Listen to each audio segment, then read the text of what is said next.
திருப்பூர் மாவட்டம் பல்லடம் சட்டமன்ற அதிமுக வேட்பாளராக KP பரமசிவம் வெங்கடாபுரம் பகுதியில் தீவிர வாக்கு சேகரிப்பில் ஈடுபட்டார். அப்பொழுது அங்கு சென்ற அவருக்கு பொதுமக்கள் மலர் தூவி உற்சாக வரவேற்பு அளித்தனர். தொடர்ந்து பிரச்சாரத்தில் பேசிய பரமசிவம், பல்லடம் பகுதி அதிமுகவின் எஃகு கோட்டை என்றும் எந்த கட்சி வேட்பாளராலும் பல்லடம் பகுதியை வெல்ல முடியாது என்றும் தெரிவித்தார்.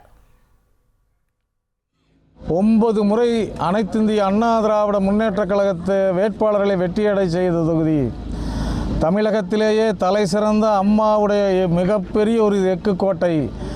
இந்த கோட்டையை எந்த சக்தியாலும் எந்த காலத்திலும் யாரை வேட்பாளராக அறிவிக்கப்பட்டாலும் இந்த தொகுதியில் அனைத்திந்திய அண்ணா திராவிட முன்னேற்றக் கழகம் தேசிய ஜனநாயக கூட்டணியினுடைய வேட்பாளர்களை தோற்கடிக்க எந்த சக்தியாலும் முடியாது. மீண்டும் இந்த தொகுதியில்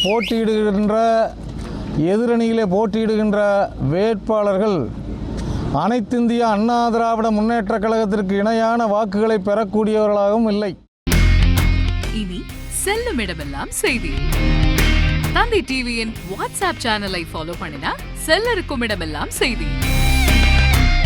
இதோ QR கோட் இப்பவே ஸ்கேன் பண்ணுங்க, ஃபாலோ பண்ணுங்க.